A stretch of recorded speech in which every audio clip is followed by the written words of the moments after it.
ଆଜି ଆମେ କଥା ହେବା ଓଡ଼ିଆ ସୁପରଷ୍ଟାର ବାବୁସାନ ମହାନ୍ତିଙ୍କ 2025 ଓ 2026ର ସବୁଠୁ ନୂଆ ଏବଂ ସୁପରହିଟ୍ ଗୀତଗୁଡ଼ିକ ବିଷୟରେ।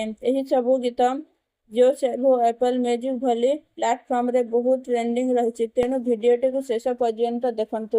ଓଦା ଲାଗେ ବୋଉ ବୁଟୁ ଭୂତ 2025 ଏହି ଗୀତଟି 2025ର ଏକ ବହୁତ ବଡ଼ ହିଟ୍ ହୋଇଛି। ବାବୁସାନଙ୍କ ଭଏସ୍ ଓ ମ୍ୟୁଜିକ୍ କମ୍ପୋଜିସନ୍ ଦୁହେଁ ଦର୍ଶକଙ୍କୁ ବହୁତ ଆକର୍ଷିତ କରିଛି। ଏହାର ଭାଇବ୍ ବି ଫ୍ରେଶ୍ ଏବଂ ରୋମାଣ୍ଟିକ୍।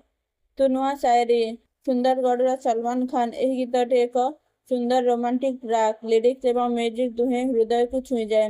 ୟଙ୍ଗ ଜେନେରେସନ୍ ମଧ୍ୟରେ ଏହା ବହୁତ ପପୁଲାର ହୋଇଛି। ଲାଲ ଟହ ପାବାରା ଏହା ଗୋଟେ ଫୁଲ୍ ଏନର୍ଜି ଓ ଡ୍ୟାନ୍ସ ନମ୍ବର।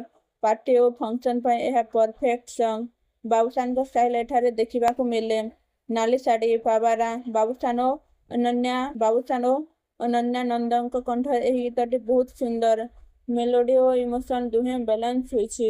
ଭାବନା ଏ ନୂଆ ପ୍ରେମର ବିଦ୍ୟାରାଣ ଏହା ଏକ ସଫ୍ଟ ରୋମାଣ୍ଟିକ୍ ସଙ୍ଗ। ବାବୁସାନ ଓ ଅସୀମା ପଣ୍ଡାଙ୍କ କମ୍ବିନେସନ୍ ଗୀତକୁ ଅଧିକ ସ୍ପେସିଆଲ କରିଦେଇଛି। ଚହଲ ମାଲ୍ୟାଗିରି ଏହି ଗୀତଟି ମାଲ୍ୟାଗିରି ଫିଲ୍ମର ଏକ ଆଇକନିକ୍ ଟ୍ରାକ୍। ମ୍ୟୁଜିକ୍ ଓ ଲିରିକ୍ସ ଦୁହେଁ ଦର୍ଶକଙ୍କ ମନକୁ ଜିତିଛି।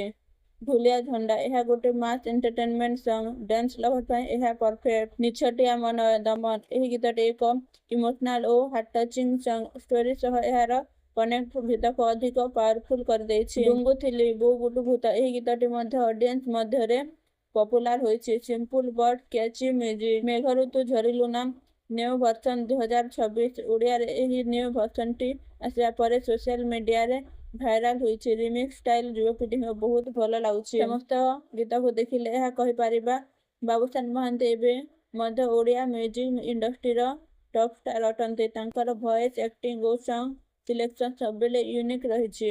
ଯଦି ଆପଣଙ୍କୁ ଏହି ଭିଡିଓ ଭଲ ଲାଗିଥିଲା ଲାଇକ୍ କରନ୍ତୁ।